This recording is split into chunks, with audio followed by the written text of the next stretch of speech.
नमस्कार, स्वागत है आपका। हम लोगों ने करंट अफेयर के पहले पार्ट्स में कल कवर किया था। आज हम लोग करंट अफेयर के सेकंड पार्ट में जो बाकी बचे हैं उन्हें कवर करेंगे।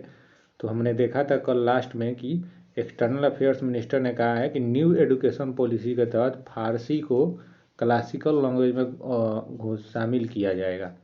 याद रखना है, इसमें कंफ्यूज नहीं होना है। भारत सरकार के द्वारा 6 क्लासिकल लैंग्वेज घोषित है, जबकि न्यू एजुकेशन पॉलिसी में 8 क्लासिकल लैंग्वेज है। न्यू एजुकेशन पॉलिसी के अनुसार, भारत सरकार के अनुसार 6 हैं और न्यू एजुकेशन पॉलिसी में फारसी को भी शामिल किया जाएगा। पहले से जो 8 है न्यू एजुकेशन पॉलिसी में, उसमें है तमिल, संस्कृत, कन्नड़, तेलुगु, मलयालम, उड़िया और पाली। तो ये जो है मेनली 8 क्लासिकल लैंग्वेज है न्यू एजुकेशन पॉलिसी में। और 6 जो क्लासिकल लैंग्वेज है, तो उसमें मेनली जो है 6 क्लासिकल लैंग्वेज में तमिल, जो भारत सरकार के द्वारा रिकॉग्नाइज होते हैं 6 क्लासिकल लैंग्वेज, तो उसमें है तमिल, संस्कृत, कन्नड़, तेलुगु, मलयालम और उड़िया, जिसमें तमिल सबसे ओल्डेस्ट क्लासिकल लैंग्वेज है, तो हमें याद रखना है। नेक्स्ट हम लोग देखते हैं, ये तो काम का नहीं है। उसके बाद हाल ही में national highway authority of India NHAI, जो भारत में नेशनल हाईवे की मेंटेनेंस रख रखाव की जिम्मेदारी देखती है, उसने इलेक्ट्रॉनिक टोल कलेक्शन सिस्टम को इफिशियंट बनाने के लिए और पब्लिक को मोर सीमलेस हैसल फ्री सुविधा प्रोवाइड करने के लिए one vehicle one FASTag initiative को लॉन्च किया है। ठीक है ना। तो one vehicle one FASTag initiative जो है वो NHAI के द्वारा लॉन्च किया गया है। और उसके बाद इंडियन आर्मी डे 15 जनवरी को हाल ही में मनाया गया। और उसके बाद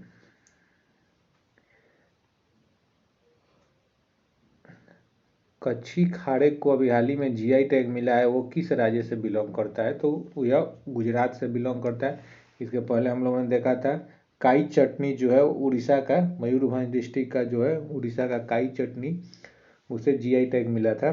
और ये कच्ची खाड़ेक जो है वो डेट्स हैं ये, और तो ये गुजरात से आते हैं। अभी हाल ही में बिहार में आपने जानते हैं कि नीतीश कुमार ने लगातार रिकॉर्ड 9वीं बार बिहार के मुख्यमंत्री पद की शपथ ली। तो देश में वो सबसे ज़्यादा बार मुख्यमंत्री पद की शपथ लेने वाले व्यक्ति बन गए हैं नीतीश कुमार। इसमें कंफ्यूज नहीं होना है, उनका कार्यकाल सबसे ज़्यादा दिन तक नहीं रहा है। वो जैसे कि इस शपथ लेने वाले, एक सरकार से दूसरी सरकार में इस्तीफा देकर शपथ लेने वाले 9वीं बार देश के सर्वाधिक बार मुख्यमंत्री बनने वाले हैं। यानी सर्वाधिक लंबे समय तक रहने वाले नहीं है, सर्वाधिक बार बनने वाले हैं, तो इसमें याद रखना है। और हाँ, इसके पहले नीतीश कुमार मुख्यमंत्री थे, फिर इस्तीफा देके वो फिर नए गठबंधन के साथ बिहार में मुख्यमंत्री बने। बिहार के नए डिप्टी CM जो है सम्राट चौधरी और विजय कुमार सिन्हा, 2 डिप्टी CM बने हैं। उसके बाद नेक्स्ट, हाल ही में भारत सरकार ने क्लैरिफाई किया है कि आधार कार्ड जो है वो आइडेंटिटी का प्रूफ है, सिटीजनशिप या फिर डेट ऑफ बर्थ का प्रूफ नहीं है। ठीक है ना, तो याद रखना है हमें। फिर उसके बाद भारत के जो आज़ादी के 75वीं गणतंत्र दिवस के चीफ गेस्ट कौन थे? तो इस साल जो हमारे चीफ गेस्ट है फ्रांस के राष्ट्रपति इमैनुअल मैक्रोन।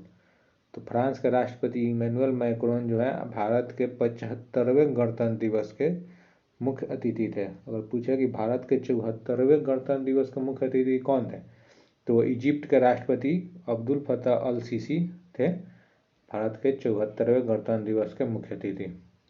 और इस साल जो पहली बार गणतंत्र दिवस में all women tri service group का पार्टिसिपेशन हुआ, यानी जो तीनों सर्विस हैं हमारी, आर्मी, नेवी, एयरफोर्स, उनके मार्चिंग दस्ते को महिला, और सभी मार्चिंग दस्ते में सिर्फ महिलाएं थी।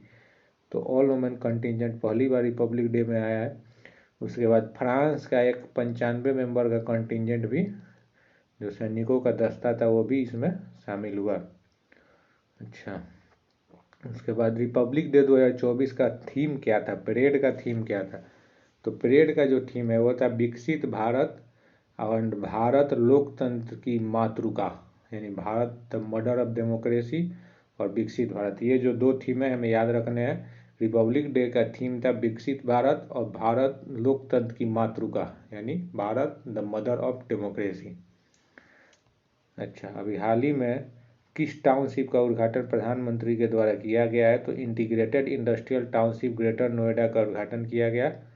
और ये जो है दिल्ली मुंबई इंडस्ट्रियल कॉरिडोर और ग्रेटर नोएडा अथॉरिटी का ज्वाइंट प्रोजेक्ट है। लगभग 1700 करोड़ में इसे डेवलप किया गया है, जो वर्ल्ड का बेस्ट मैन्युफैक्चरिंग हब और जितना भी नेसेसरी इंडस्ट्रियल इंफ्रास्ट्रक्चर और फैसिलिटी को प्रोवाइड करने के लिए। और इंडिया का पहला इंडस्ट्रियल कॉरिडोर कौन सा है? तो दिल्ली मुंबई इंडस्ट्रियल कॉरिडोर जो है भारत का पहला इंडस्ट्रियल कॉरिडोर है। अच्छा, उसके बाद all India survey on higher education किसने जारी किया है? तो ministry of education government of India ने इसे जारी किया है। अब इस सर्वे का हम लोग की हाईलाइट देख लेते हैं कि कौन कौन से महत्वपूर्ण तत्व इस सर्वे में सामने आए हैं। तो इस सर्वे के अनुसार जो है महिलाओं का इनरोलमेंट जो है वो 2.07 करोड़ 2021-22 में बढ़ गया है 2020-21 के मुकाबले, ठीक है ना। उसके बाद जो है ग्रॉस इनरोलमेंट रेशियो जो है वो 28.4% इंक्रीज हो गया है 23.7% 2014-15 में जो था, ठीक है ना, उसके मुकाबले। फीमेल ग्रॉस इनरोलमेंट रेशियो जो वो भी लगभग 28.5% इंक्रीज हुआ है 22.9% के मुकाबले। जेंडर पैरिटी इंडेक्स जो है जो रेशियो है फीमेल का मेल के मुकाबले 1.01 है 2021-22 में। अच्छा, उसके बाद 78.9% जो बच्चे हैं वो यूजी प्रोग्राम में इनरोल्ड है और 12.1% जो बच्चे हैं वो पीजी प्रोग्राम में इनरोल्ड है। और जो यूजी प्रोग्राम में यानी जो बच्चे ग्रेजुएशन कर रहे हैं उसमें सबसे ज़्यादा जो बच्चे हैं वो आर्ट्स सेक्टर के हैं। आर्ट्स स्ट्रीम से 34% यानी 100 बच्चे मान लीजिए एडमिशन ले रहे हैं तो 34.2 बच्चे जो है आर्ट में एडमिशन ले रहे हैं। साइंस में 14.8% बच्चे एडमिशन ले रहे हैं। कॉमर्स में 13.3% एंड इंजीनियरिंग एंड टेक्नोलॉजी में 11.8%। तो हमें याद रखना है, ये क्वेश्चन पूछ सकता है। तो सबसे ज़्यादा जो आर्ट्स में, आर्ट्स के बाद साइंस का नंबर आता है, साइंस के बाद कॉमर्स का नंबर आता है और कॉमर्स के बाद इंजीनियरिंग एंड टेक्नोलॉजी का नंबर आता है। तो हमने ये देखा all India school higher education survey के बारे में, जिसे मिनिस्ट्री ऑफ एजुकेशन के द्वारा लॉन्च किया जाता है। अच्छा, भारत में लगभग 1168 यूनिवर्सिटी है और 45,473 कॉलेज हैं। अच्छा, इनमें ये अभी एक फैक्ट याद हमें ये रखना है कि इन यूनिवर्सिटी में 17 यूनिवर्सिटी जिसमें 14 जो है स्टेट यूनिवर्सिटी हैं और जो 4,470 जो कॉलेज हैं ये मेनली सिर्फ और सिर्फ महिलाओं के लिए हैं। जैसे कि सिर्फ महिलाएं उसमें पढ़ती है। फॉर एग्जांपल अगर आप देखें तो अगर बिहार में देखें तो मगध महिला कॉलेज, इसमें सिर्फ महिलाएं पढ़ती है। पटना वुमेंस कॉलेज जो दोनों पटना यूनिवर्सिटी के अंतर्गत आता है। तो ये सब कॉलेज जो स्पेशली वुमेंस के लिए हैं। उसी तरह 17 यूनिवर्सिटी है देश में जो सिर्फ महिलाओं के लिए है और लगभग 4,470 कॉलेज हैं जो महिलाओं के लिए डेडिकेटेड है स्पेशली, ठीक है ना। तो ये हमने इम्पोर्टेंट हाइलाइट्स देखे। उसके बाद नेशनल वोटर डे किस दिन मनाया जाता है? तो नेशनल वोटर डे वो 25 जनवरी को मनाया जाता है और ये जो है इलेक्शन कमीशन ऑफ इंडिया के द्वारा सेलिब्रेट किया जाता है हर साल। इस दिन जो जिला अधिकारी जो अच्छे कार्य करते हैं चुनाव के दौरान उनको राष्ट्रपति के द्वारा सम्मानित भी किया जाता है। और इस साल 14वां एडिशन मनाया गया नेशनल वोटर्स डे का और इसका थीम था nothing like voting I vote for sure. तो ये याद रखना है हमें कि नेशनल वोटर्स डे का जो थीम था वो था nothing like voting I vote for sure. और इलेक्शन कमीशन के द्वारा इस दिन एक छोटा सा वीडियो भी लॉन्च किया गया। उसका फिल्म का नाम था माई वोट माई ड्यूटी और राजकुमार हिरानी के सहयोग से इसे बनाया गया था। इलेक्शन कमीशन ऑफ इंडिया जो एक कॉन्स्टिट्यूशनल बॉडी है जो देश में चुनाव कार्यों के संचालन की जिम्मेदारी निभाती है और इसे अधिकार जो है संविधान के आर्टिकल 324 के अंतर्गत इसे अधिकार प्राप्त है और इसकी स्थापना जो है वो 25 जनवरी 1950 को हुई थी। तो हमें ये याद रखना है। इसके पहले जो इलेक्शन कमिश्नर थे वो श्री सुकुमार सेन थे और वर्तमान में जो इलेक्शन कमिश्नर हैं वो श्री राजीव कुमार हैं। तो हमें इतना याद रखना है। तो इसलिए ये इसलिए याद रखना है क्योंकि इस साल इलेक्शन कमीशन का 75वीं वर्षगांठ है, यानी उसके स्थापना के 75 साल पूरे हो गए हैं, इसलिए इम्पोर्टेंट है। तो एक बार हम लोग रिवाइज कर लेते हैं। इलेक्शन कमीशन जिसकी स्थापना 25 जनवरी 1950 को हुई थी और जिसको संविधान के आर्टिकल 324 से पावर मिलता है देश में इलेक्शन कराने, उनके संचालन की जिम्मेदारी निभाने के लिए। भारत के प्रथम चुनाव आयुक्त श्री सुकुमार सेन थे। भारत के वर्तमान चुनाव आयुक्त श्री राजीव कुमार है। और हर साल 25 जनवरी को नेशनल वोटर्स डे मनाया जाता है। इस साल ये 14वां एडिशन था और इस साल का थीम था nothing like what, I vote for sure. इस मौके पर एक छोटा वीडियो भी बनाया रिलीज किया गया इलेक्शन कमीशन के द्वारा, जिसका थीम था माई वोट माई ड्यूटी। फिर उसके बाद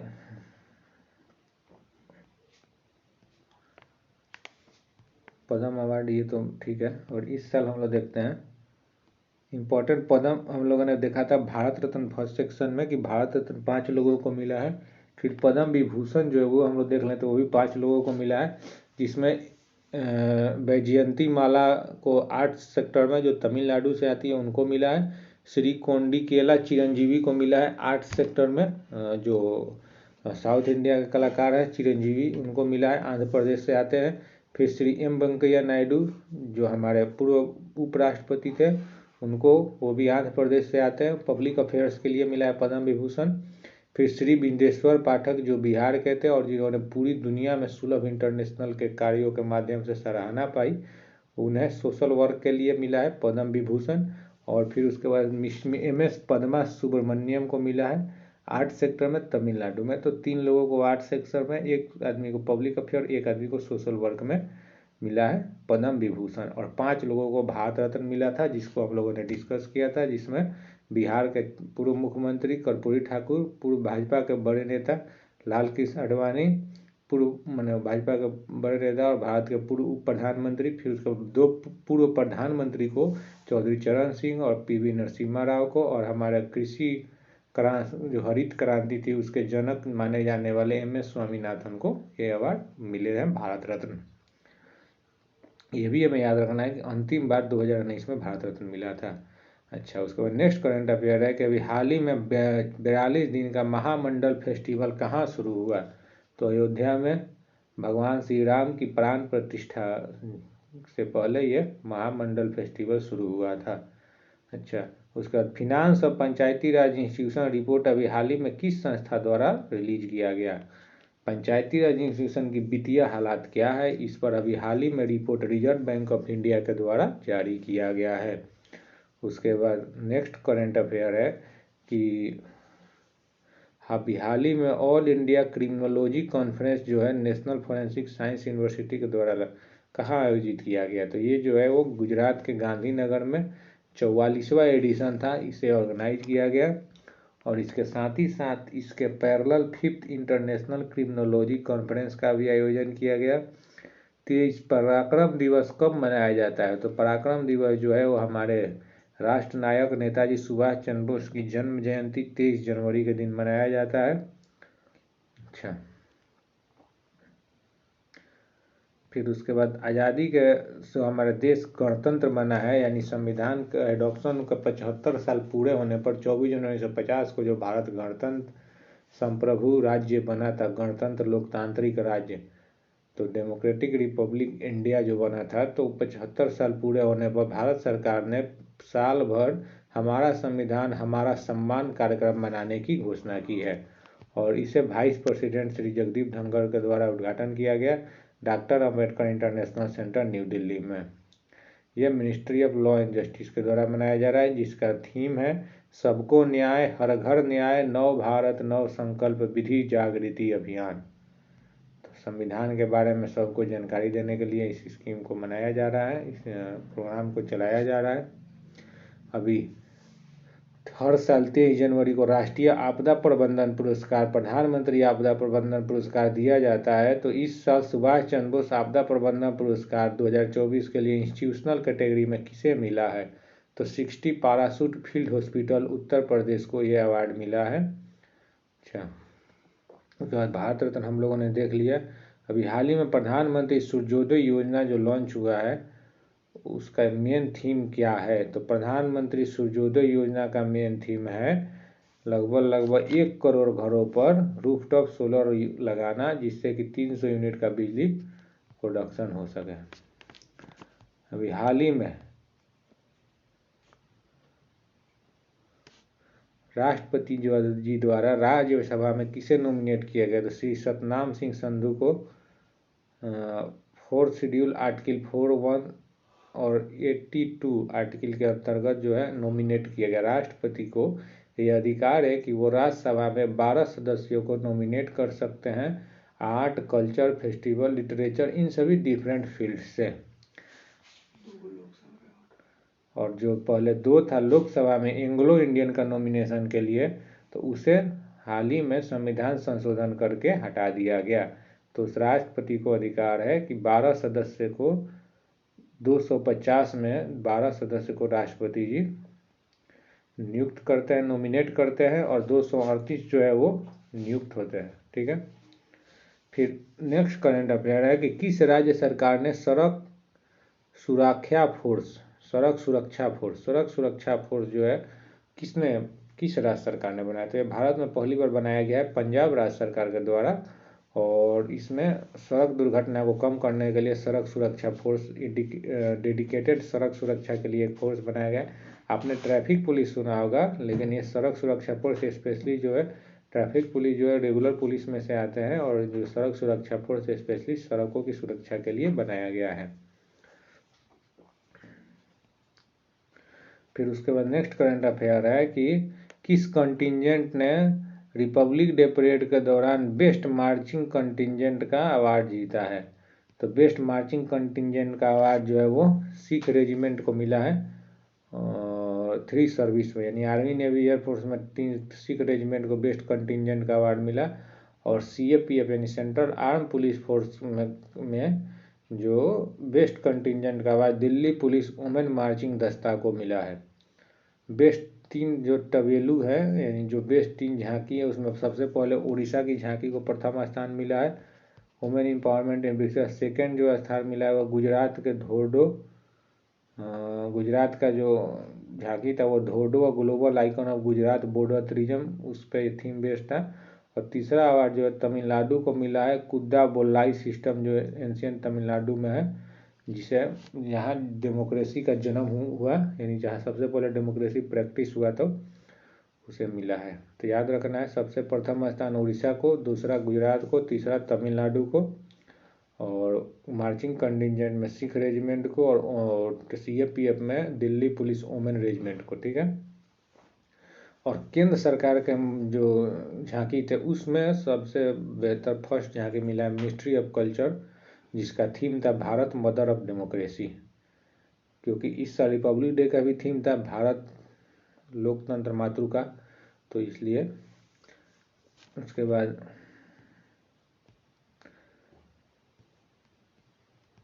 इतना तो काम करना ही है। फिर उसके बाद नेक्स्ट हम लोग देखते हैं हाई कोर्ट कर्मयोगी के द्वारा प्रोग्राम्स कुछ लॉन्च किए गए, जिनका हमें याद रखना है कि समर्थ नाम है उनका, समर्थ ब्लॉक, समर्थ जिला, समर्थ राज्य, समर्थ राज्य सचिवालय, पॉलिसी प्रोविजन भी। कर्मयोगी भारत जो है वो नीति आयोग के सहयोग से चलता है, जिसमें जो सिविल सर्वेंट्स है उनको ट्रेनिंग दिया जाता है। अच्छा, किस राज्य ने 12वीं दिव्य कला मेला 2023 की को आयोजित किया है? तो वो सूरत गुजरात में हुआ था दिव्य कला मेला, और ये जो है national finance and development corporation for person with disability के द्वारा ऑर्गेनाइज किया गया था। किस जगह पर rural diabetes prevention control campaign को लॉन्च किया गया है? तो ये रामनगर विलेज है वाराणसी का, वहाँ पर लॉन्च किया गया। तो याद रखना diabetes control prevention control campaign Ramnagar Varanasi में लॉन्च किया गया है। अभी हाल ही में कौन जो फॉर्मर पॉलिटिशियन और पॉपुलर तमिल एक्टर थे, वो हाल ही में उनका निधन हो गया। तो विजयकांत जो थे उनका निधन हो गया, तमिल पॉलिटिशियन और फॉर्मर एक्टर, बहुत फेमस एक्टर थे। और यह DMDK के जो है फाउंडर मेंबर भी थे। DMDK पार्टी जो है देशी मुरुपोक्कू द्रविड़ कजगम। हाल ही में अयोध्या इंटरनेशनल एयरपोर्ट जिसका उद्घाटन प्रधानमंत्री ने किया, उसका नाम बदल कर क्या कर दिया गया, तो उसका नाम बदल कर महर्षि वाल्मीकि अंतर्राष्ट्रीय एयरपोर्ट अयोध्या धाम, इसे प्रधानमंत्री ने उद्घाटन किया। इंडिया का पहला first submarine tourism scheme launch किया गया द्वारिका गुजरात में गवर्नमेंट ऑफ गुजरात और मझगांव डॉकयार्ड लिमिटेड के सहयोग से। अभी हाल ही में असम का मिलिटेंट ऑर्गेनाइजेशन उल्फा, भारत सरकार और असम गवर्नमेंट के बीच tri party peace agreement sign हुआ। कहाँ पे? दिल्ली में। उल्फा जो है वो असम का एक मिलिट्री ऑर्गेनाइजेशन था और इसका फुल फॉर्म है United liberation front of Assam.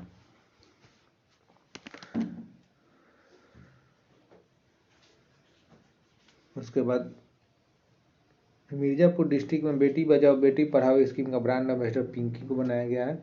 Pinky को क्यों बनाया गया है? तो पिंकी जो है उसने ऑस्कर अवार्ड 2009 में जीता था। पिंकी कौन है? तो वो मेन कैरेक्टर थी जो स्माइल पिंकी नाम का एक डॉक्यूमेंट्री बना था उसमें। वीर बाल दिवस कब मनाया जाता है? तो वीर बाल दिवस जो 26 दिसंबर को मनाया जाता है। वीर बाल दिवस 26 दिसंबर को जो गुरु गोविंद सिंह जी महाराज के साहिबजादे थे जो अपने प्राणों का बलिदान उन्होंने कर दिया था अपने धर्म की रक्षा के लिए, तो उनके याद में वीर बाल दिवस भारत सरकार के द्वारा हर साल 26 दिसंबर को मनाने की घोषणा हुई थी। ये जो है जोरावर साहेब सिंह जी, जोरावर फतेह सिंह जी महाराज जो गुरु गोविंद सिंह जी महाराज के पुत्र थे, उनके याद में मनाया जाता है। फिर उसके बाद किसे अभी हाल ही में नेशनल एनर्जी कंजर्वेशन अवार्ड 2023 से सम्मानित किया गया है? तो क्रॉम्पटन ग्रीवास कंज्यूमर इलेक्ट्रिक लिमिटेड को दिया गया है। ये जो है most efficient energy application award category में दिया गया है। ये वाटर हीटर के स्टोरेज के लिए अवार्ड दिया गया। चलिए नेक्स्ट हम लोग इंटरनेशनल अफेयर्स देखते हैं। इंटरनेशनल अफेयर्स जो भारत के पर्सपेक्टिव से इंटरनेशनल घटाए, साथ ही साथ जो इंटरनेशनल अफेयर्स जो है उनके बारे में हम लोग देखते हैं। तो अभी हाल ही में किस साउथ ईस्ट एशियन कंट्री, ठीक है ना, यानी जो आसियान में देश आता है, उसने स्टेट ऑफ इमरजेंसी घोषित कर दिया? तो पपुआ न्यू गिनी में भी अनरेस्ट हुआ था, तो वहाँ पे इमरजेंसी घोषित हो गया पपुआ न्यू गिनी में, जहाँ प्रधानमंत्री भी गए थे अभी, और जहाँ पे second India Pacific island summit हुआ था। और पपुआ न्यू गिनी का पोर्टल जो कैपिटल जो है वह है पोर्ट मोराबे, और वहाँ का राष्ट्रपति प्रधानमंत्री जो है, हमारे प्रधानमंत्री जब गए थे, आपने वीडियो देखा होगा। तो उसके बाद world day of war orphans, यानी युद्ध में जिन्होंने अपने माता पिता को खो दिया है उनके लिए 6 जनवरी को मनाया जाता है world day of war orphans, ठीक है ना। और इसे जो है SOS चिल्ड्रन विलेज जो है ग्लोबल चैरिटी उसके द्वारा बनाया जाता है। उसके बाद यूरोपियन इन्वेस्टमेंट बैंक की नई प्रेसिडेंट को किसे नियुक्त किया गया है? तो नादिया कैल्विनो को नियुक्त किया गया है।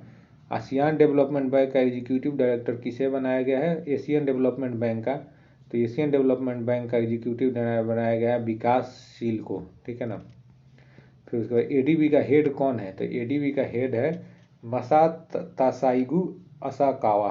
तो याद रखना है ADB इसलिए नहीं है क्योंकि भारतीय मूल के विकासशील को इसका जो है एग्जीक्यूटिव ऑफिसर बनाया, एग्जीक्यूटिव डायरेक्टर बनाया गया है।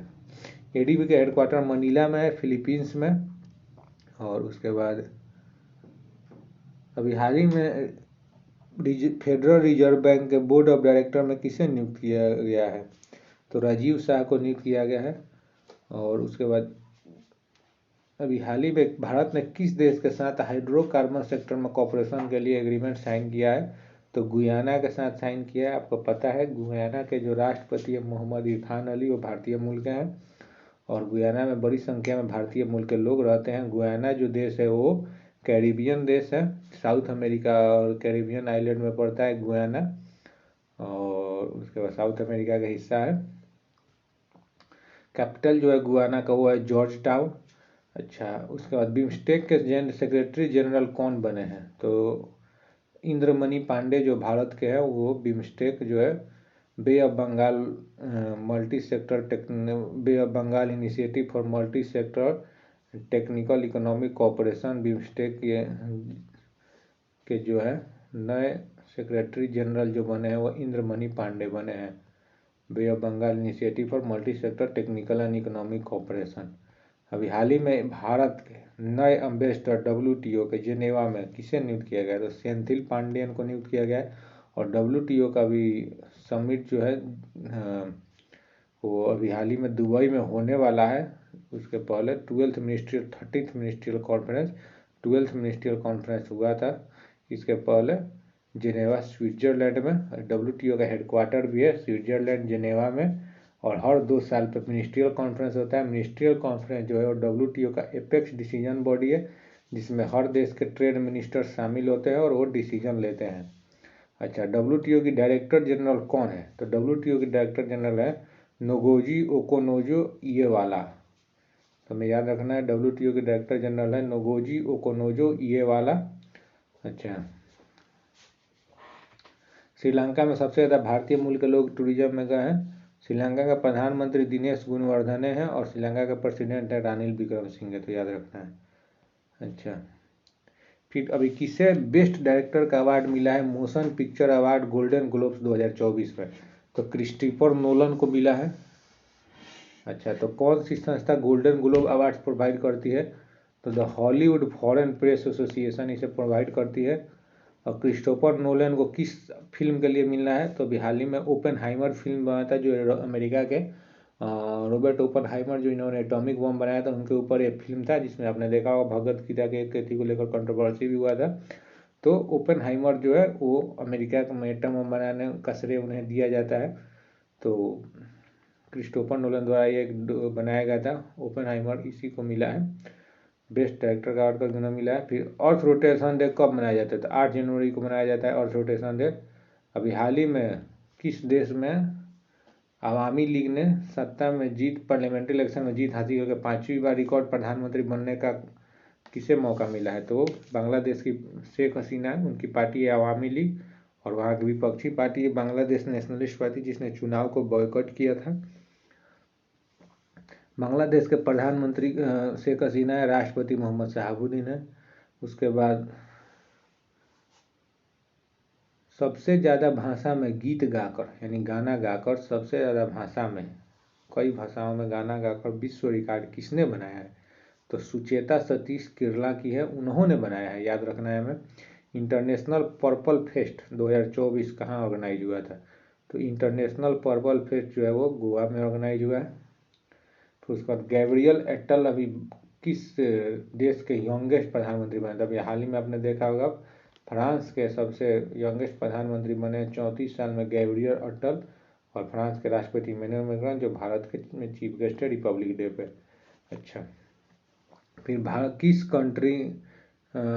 किस देश में माइक्रोसॉफ्ट ने अपने AI आर्टिफिशियल इंटेलिजेंस ओडेसी को लॉन्च किया है लगभग 1 लाख डेवलपर्स को ट्रेन करने के लिए? तो भारत में माइक्रोसॉफ्ट ने अपने ओडेसी को लॉन्च किया है 1 लाख डेवलपर्स को ट्रेन करने के लिए, हमें याद रखना है। फिर उसके बाद यूनेस्को वर्ल्ड हेरिटेज कमेटी की जो बैठक होगी जुलाई 2024 में, उसे हेड कौन करेगा? तो यूनेस्को वर्ल्ड हेरिटेज कमेटी की बैठक को हेड करेगा इंडिया। यूनेस्को का हेडक्वार्टर जो है वो पेरिस में। यूनेस्को जो मेनली है वर्ल्ड में जो हेरिटेज साइट्स हैं उनके कंजर्वेशन के लिए काम करता है, साथ ही साथ एजुकेशन सेक्टर में भी काम करता है। और यूनेस्को का डायरेक्टर जनरल जो है औदरे अजौले हैं, ठीक है ना। यूनेस्को की स्थापना जो है 1945 में हुई थी 16 नवंबर को। फिर उसके बाद किस देश ने अभी हाल ही में एक बिल पास किया है कुत्ते का मीट बैन करने के लिए? यानी वहाँ कुत्ता का मीट लोग पहले खाता था, और वो देश है South Korea. China, South Korea, इन सभी जगहों पर कुत्ता का मीट खाया जाता है। तो अभी हाल ही में साउथ कोरिया ने बिल पास किया है कि कुत्ते के डॉग मीट को सेल पर बैन लगाया जाए। साउथ कोरिया का राष्ट्रपति है यून सुक यूल। अभी हाल ही में किस देश में पीपुल डेमोक्रेटिक पार्टी ने पार्लियामेंट्री इलेक्शन जीता है? तो वो भूटान में जीता है। और भूटान में जो पूर्व प्रधानमंत्री थे वो फिर से सत्ता में है। उसके बाद किस कंट्री में IIT मद्रास का एक नया कैंपस खुलेगा? तो श्रीलंका में खुलेगा। और IIT मद्रास का आपको पता है पहला विदेशी कैंपस जांजीबार में खुल चुका है। और IIT दिल्ली का दुबई में अबू धाबी में खुलेगा, ठीक है। फिर उसके बाद मालदीव, चाइना का तो हम लोग देख ही रहे हैं। फिर उसके बाद बांग्लादेश और मॉरिशस के वैज्ञानिकों ने इंडिया का आर्टिक एक्सपेडिशन जो मिशन है उसमें शामिल हुए हैं। अच्छा, मॉरिशस के राष्ट्रपति जो हैं वो है पृथ्वीराज सिंह रूपम और प्रधानमंत्री प्रवीण कुमार जगन्नाथ, ये दोनों भारतीय मूल का है। फिर उसके बाद किस जगह पे वर्ल्ड रिकॉर्ड बनाया गया है लॉन्गेस्ट सोलर लाइट लाइन को इंस्टॉल करने का, तो श्री अयोध्या धाम में बनाया गया है। फिर उसके बाद क्वीन मार्गरेट टू जो है किस देश की महारानी ने अपनी गद्दी छोड़ने की घोषणा की है, तो आपको पता है डेनमार्क की प्रधानमंत्री जब हमें डेनमार्क गए थे तो इन्होंने उनको होस्ट किया था। फिर उसके बाद एस्टेरॉयड एपोफिस जो अभी हाल ही में धरती के नज़दीक आ रहा था, इसके बारे में नासा स्टडी कर रही है। फिर उसके बाद कि गल्फ कोऑपरेशन काउंसिल ने किस देश के साथ फ्री ट्रेड एग्रीमेंट साइन किया है, तो गल्फ कोऑपरेशन काउंसिल जिसमें गल्फ के major country Saudi Arabia, UAE, Oman, Qatar, ये सब जो देश है वो आते हैं। तो अभी हाल ही में गल्फ कोऑपरेशन काउंसिल ने साउथ कोरिया के साथ फ्री ट्रेड एग्रीमेंट साइन किया है। ब्रिक्स का चेयरमैन कौन बना है, 2024 के लिए रसिया बना है। ब्रिक्स का आपको पता है साउथ अफ्रीका में जो समिट हुआ था जोहान्सबर्ग में, तो वहाँ पे ब्रिक्स का एक्सपेंशन हुआ। ब्रिक्स में जो 5 मेंबर थे ब्राज़ील, इंडिया, रसिया, चाइना, साउथ अफ्रीका, अब इस मेंबरशिप को बढ़ा के 11 कर दिया गया, जिसमें 6 नए देश जुड़े हैं। हालांकि 11 नहीं, अभी 10 ही हैं। अर्जेंटीना ने ब्रिक्स में जुड़ने से मना कर दिया है, और जो 5 देश जुड़े हैं ब्रिक्स में उनमें 2 जो है मेजर ऑयल 3 जो देश है वो मेजर ऑयल प्रोड्यूसर है, ईरान, यूएई और सऊदी अरबिया, यानी जो मिडिल ईस्ट से ये 3 देश हैं। और उसके बाद इथोपिया जो एक अफ्रीका से है, और अर्जेंटीना तो अर्जेंटीना ने मना कर दिया है ब्रिक्स से जुड़ने के लिए। उसके बाद कौन फर्स्ट वुमेन बनी है वर्ल्ड में $100 बिलियन की वेल्थ हासिल करने वाली, तो फ्रांसिस्का बेटनकोट में, ये तो खैर काम का नहीं है। माइंड वाई वेलनेस डे 3 जनवरी को मनाया जाता है। अभी हाल ही में लेवो टोबी वोल्केनो कहाँ इरप्ट हुआ था, लेवो टोबी वोल्केनो जो है वो मेनली इंडोनेशिया में इरप्ट हुआ था। अभी न्यू प्राइम मिनिस्टर चाड के नए प्रधानमंत्री किन्हें नियुक्त किया गया, तो सक्सेस मार्शा को नियुक्त किया गया है। एशिया में सबसे ज़्यादा कैंसर से देश में दूसरे स्थान पर भारत आता है, और ये लांसेट के रिपोर्ट में आया है। वर्ल्ड ब्रेली डे 4 जनवरी को मनाया जाता है। अच्छा, कौन यूरोप का पहला देश बन गया डिजिटल सेचेगन वीज़ा जारी करने वाला, वो भी भारतीयों को, तो है फ्रांस। किस देश ने स्नो लियोपार्ड को अपना नेशनल सिंबल के रूप में घोषित किया है, तो किर्गिस्तान। वर्ल्ड हिंदी डे है वो 10 जनवरी को मनाया जाता है, और भारत में राष्ट्रीय हिंदी दिवस 14 सितंबर को मनाया जाता है। उसके बाद साल्टोन सी में अभी लिथियम का रिजर्व पाया गया है। साल्टोन सी कहाँ है, तो साल्टोन सी नॉर्थ अमेरिका में है। World economic situation and prospect 2024 report जो है वो पब्लिश किया गया किस ऑर्गेनाइजेशन के द्वारा, तो यूनाइटेड नेशंस के द्वारा। अच्छा, उसके बाद according to UN report global economic project जो है 2007 में, ठीक है। इंटरनेशनल काइट फेस्टिवल कहाँ ऑर्गेनाइज किया गया, तो इंटरनेशनल काइट फेस्टिवल हर साल गुजरात में ऑर्गेनाइज किया जाता है मकर संक्रांति के दिन। उसके बाद 19वीं नॉन अलाइनमेंट मूवमेंट समिट, नाम का समिट कहाँ हुआ, तो उगांडा में हुआ, याद रखना है। नाम का समिट जो है 1900 वो है उगांडा में।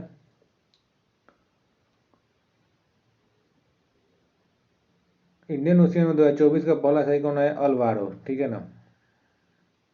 World employment and social outlook report कौन सी संस्था जारी करती है, तो वो है international labour organisation. Tshering Tobgay अभी हाल ही में किस देश के प्रधानमंत्री नियुक्त किए गए हैं, तो वो है भूटान के प्रधानमंत्री।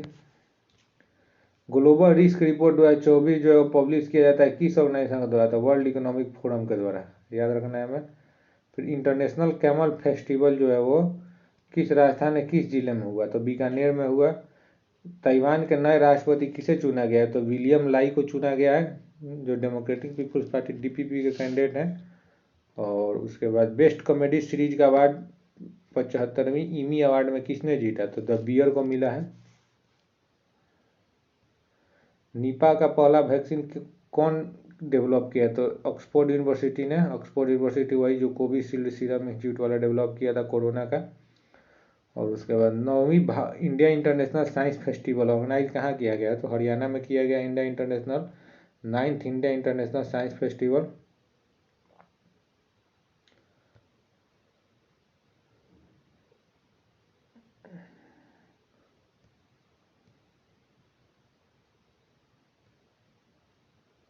यूक्रेन ने ब्रिटेन से सिक्योरिटी एग्रीमेंट साइन किया है। फिर उसके बाद 22 जनवरी को डेथ हो गया। प्रिंस फेडरिक न्यू किंग बने हैं कहाँ के? डेनमार्क के। हम लोगों ने पढ़ा महारानी ने वहाँ के इस्तीफा दे दिया था, तो प्रिंस फेडरिक बने हैं डेनमार्क के नए राजा। हिमालयन वोल्फ को अभी हाल ही में IUCN के रेड लिस्ट में वल्नरेबल कैटेगरी में डाला गया है। फिर उसके बाद भारत ने किस देश के साथ माइनिंग एक्सप्लोरेशन के लिए MOU साइन किया है? तो अर्जेंटीना के साथ। फिर यूक्रेन पीस समिट स्विट्जरलैंड ने होस्ट करने के लिए प्रपोज किया है। उसके बाद ICC के फर्स्ट फीमेल न्यूट्रल एम्पायर किसे नियुक्त किया गया था? स्यू रेडफर्डन को, जो कि इंग्लैंड की, उन्हें नियुक्त किया गया है। उसके बाद Buddhist conference, Asian Buddhist conference का 12वीं जनरल असेंबली की समिट का आयोजन जो है नई दिल्ली में किया गया था। इंटरनेशनल बैलून फेस्टिवल जो है वो 9वां एडिशन तमिलनाडु में किया गया। तो याद रखना international balloon festival, international kite festival हमने देखा गुजरात में।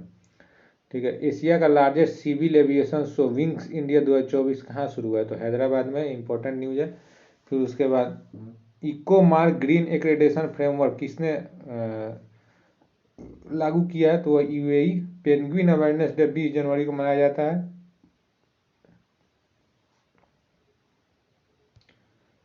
फिर उसके बाद